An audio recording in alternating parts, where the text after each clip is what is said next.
नमस्कार, आपण पाहतात माय मराठी न्यूज। प्रस्थापित पुरंदर विमानतळाला विरोधासाठी 7 गावातील लोकांचे आमरण उपोषण सुरू। पुरंदर तालुक्यात प्रस्तावित असलेल्या आंतरराष्ट्रीय विमानतळाला बाधित 7 गावातील लोकांचा विरोध कायम आहे। पारगाव, खानवडी, एकतपूर, मुंजवडी, कुंभारवळण, वनपुरी आणि उदाचीवाडी या गावांमध्ये विमानतळ प्रस्तावित आहे। विमानतळाला विरोध दाखवण्यासाठी आज पुरंदर तालुक्यातील सासवडमधील तहसील कार्यालयासमोर या बाधित गावातील लोकांनी बेमुदत उपोषण सुरू केले। 9 एप्रिल पासून पुरंदर विमानतळासाठी लागणाऱ्या या जमिनीची मोजणी करण्यात येणार आहे। या विमानतळासाठीच्या जमीन अधिग्रहणाची प्रक्रिया सरकारकडून सुरू करण्यात येणार आहे। यासाठी MIDC मार्फत जमीन अधिग्रहण केले जाणार आहे। त्यामुळे या भागातील लोक आता चिंतेत आहेत। त्यामुळे 7 गावातील लोकांनी प्रशासकीय इमारतीसमोर उपोषण सुरू केले। माय मराठी न्यूजसाठी छायाताई नानगुडे, पुरंदर। ह्या विमानतळाला आमचा पूर्णपणे विरोध आहे। आम्ही कुठल्याही प्रकारे 1 इंचही आम्ही जमीन आमच्या ह्या विमानतळाला देणार नाही। 9 वर्ष झालं आम्ही शासनाशी पत्रव्यवहार करतोय, प्रत्यक्ष अप्रत्यक्षरित्या त्यांना पत्र देतोय, लेटर देतोय, पण ते कुठल्याही प्रकारे म्हणजे आमची भूमिका समजावूनच घेत नाहीये।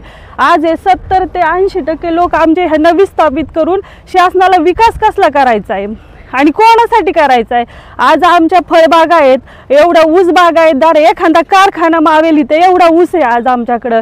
मग शासनाला नक्की ह्या सगळ्यावर नांगर फिरून विकास कोणाचा करायचा आहे आणि कशासाठी करायचा आहे। कुठल्याही प्रकारे आम्ही आमची 1 इंचही जमीन या विमानतळाला देणार नाही। शासनाने तुमच्या जमिनीला चांगला मोबदला देतो असं देखील म्हटलेलं आहे, मग तुमचा नक्की विरोध कशासाठी? आमची जमीनच द्यायची नाही आम्हाला। ही जमीन आहे ना, ही आमच्यासाठी खूप काही आहे, ही जमीनच द्यायची नाही आम्हाला शासनाला। काल परवा एकतपूरमध्ये जी बैठक झाली त्यामध्ये शेतकऱ्यांनी काय भूमिका मांडली? एकतपूरमध्ये जी बैठक झाली, ठाम विरोध, आमचा विरोध आहे ठाम या विमानतळाला। आणि सगळे शेतकरी एकजुटीने आहेत ह्याच्यामध्ये। आम्ही 7 गावं, ह्याच्यामध्ये आज तरुणांची संख्या खूप आहे की तरुणांना प्रश्न पडलाय, अनस्किल आहेत लोक, उद्या करायचं काय? जर आज त्यांना नाही नोकरी मिळाली तर ते शेतीच्या बळावर पुढे ते त्यांचा उदरनिर्वाह करतील, पण जर नाही का विमानतळ झालं तर त्यांनी जायचं कुठे हा प्रश्न तरुणांपुढे आज। माझं नाव तानुबाई सुदाम कुंभारकर, मी वनपुरीची आहे आणि आमचा पूर्ण 7 गावांचा विरोध आहे की विमानतळ झालं नाही पाहिजे। जर झालं तर ह्या लोकांनी जायचं कुठं? कोण उभं राहून देईल का? तिथं काय आहे का आमचं काय? कुठं कुणी उभं राहून देणार नाही। शासन म्हणेन की तुम्हाला एवढे पैसे देतो, तुम्हाला डबल देतो, ट्रिबल देतो, 1ही रुपया देणार नाही। ती अशी बोंबला लावतेला म्हणतील की आता तुमचं झालं सगळं। मग आम्ही जायचं कुठं मग त्या वेळेस? जसं मोहाळाचे मत काढून घ्यायचे, माशा हाकून द्यायच्या, अशा प्रकारे अशी अवस्था करणार आहेत ही लोक। हे करून काय एवढ्या लोकांना पाठवायचं कुठं? त्याच्या जागेवर विमानतळ करायचं हे कुठल्या शास्त्रात बसतंय का? बसतंय का कुठं? एवढ्या लोकांची तळमळ यांनी कुठं जायचं? हे तर शेती सगळी नष्ट करायची आणि त्याच्या विमानतळ करायचं, मग त्या विमानतळावर पेरायचं का बाजरी आणि खायची? तुमचे पुरंदरचे आमदार आहेत, त्यांचं म्हणणं आहे की पुरंदरमध्ये विमानतळ झालं पाहिजे। तुमचेच लोकप्रतिनिधी आहेत त्या माणसाला म्हणा तुझं दे ना आम्हाला, कुठं आहे ती ते दे ना, तुझं कुठं आहे ना, मोठा इनाम आहे ना तुझा, तो इनाम दे ना या 7 गावाला। मग ते तुझं कर ना विमानतळ। त्या माणसाला बोलवायचं होतं ना तुम्ही इकडं, मग त्याला सांगितलं असतं बोलवा ना त्याला, फोन करून द्या माझ्याकडे, मी फोनवर बोलते। तुझे दे ना, कुठं आहे ती दे ना म्हणाव। आमची 10 एकर आहे ना, आम्हाला 8 एकरच दे जमीन म्हणाव। बघू तुला तुमच्याकडे कुणाकडे आणि कडेच्या गावांना पण वाटत असेल तर त्यांनी सुद्धा मदत करावी। मग आम्हाला द्या म्हणाव तुमच्यातली जमिनी आणि करा आमचं सगळं उद्ध्वस्त। आमचा विरोध आहे पूर्ण, आमचं द्यायचंच नाही आणि आम्हाला कुठं जायचंच नाही। आम्हाला इथंच राहायचे ना, आमचं सर्व इथं ठीक आहे सगळं। आमचं पहिल्यापासून वाढवाडल्यापासून सगळं करीत आलोय आणि आताच नाटक केलंय वय यांनी। हे जागा दिसली का पुरंदरमध्ये त्यांना? आणि आता पुरंदर आता शिवाजी महाराजांचा महाराष्ट्र आहे आणि या महाराष्ट्रातलं हे पुरंदर तर मुख्य त्यांचं ही ठिकाण आहे।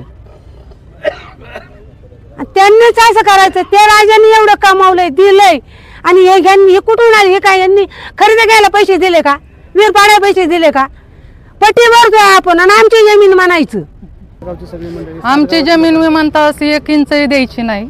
आमचं गाव ही आमची मायभूमी, शिंदे सरकारला, शिंदे साहेबांना कसं वाटतं गाव ही पाहिजे, ते गावाला जातात शिंदे साहेब पण कशासाठी, निसर्गरम्य वातावरण. तसं ही पण गाव ही आमचा हक्काच आहे ना, इथं आम्हाला इथंच राहायचंय, आम्ही सरकारला जमीन देणार नाही.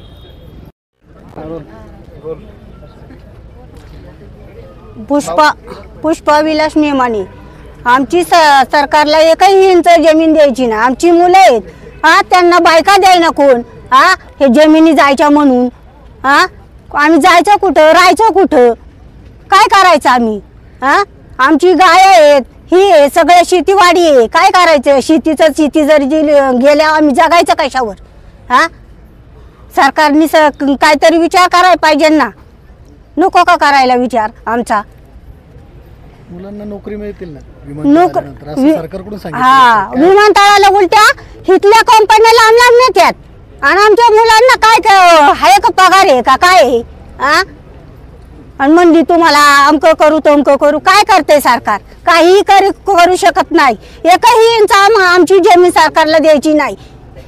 आम्ही आता एवढं उपशाचं पाणी घेतलं, ही घेतलं, सगळं आम्ही हे केलंय. सीताफळे लावल्या, अंजीर लावल्यात, सगळे आहे आमच्या शेतीत. आम्हाला अजिबात द्यायची नाही सरकारला, एकही इंच द्यायची नाही जमीन. तर आज या ठिकाणी सासवड तहसीलदार कचेरीवरती आहे. आम्ही साथी गावातली विमानतळ बाधित शेतकरी या ठिकाणी उपस्थित आहेत.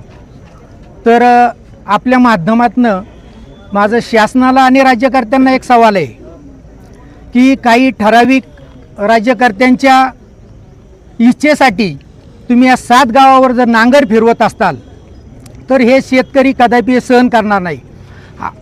16 सालापासून आम्ही महात्मा गांधीच्या तत्वाने, त्यांच्या विचाराने हे आंदोलन आजपर्यंत करत आलेलो आहे. आणि जर शासन आमची सीमा अंत पाहत असेल तर भगतसिंग, राजगुरू,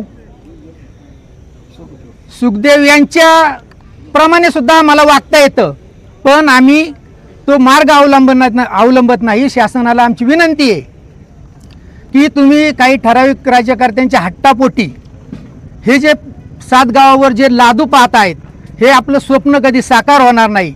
आणि राज्यकर्त्यांना माझी विनंती आहे की तुम्हाला एवढी हवस आहे विमानतळाची, तर आपला परिसर आहे त्या ठिकाणी जा, तिथं करा. की शिवाजी महाराजांनी सांगितलेलं होतं, त्या आजींनी सांगितल्याप्रमाणे की शेतकऱ्याच्या काडीला सुद्धा धक्का लागू नये. तर हे शासन आणि राज्यकर्ते काय करतात, हे शेतकऱ्याला भुईसपाट करून टाकतात. तर आपल्या माध्यमातून शासनाला, राज्यकर्त्यांना माझी विनंती आहे की आम्ही अहिंसेचा मार्ग अवलंबला आहे. आम्ही शांततेच्या मार्गाने आमचा जर अंत पाहिला तर हात जोडता येतात, तसं हातही उचलता येतात. तर शासनाने या शेतकऱ्यांचा अंत पाहू नये एवढी मी आपणाच्या मार्फत शेतकऱ्यांची एक विनंती शासनापर्यंत आपण पोहोचवावी अशी विनंती करतो.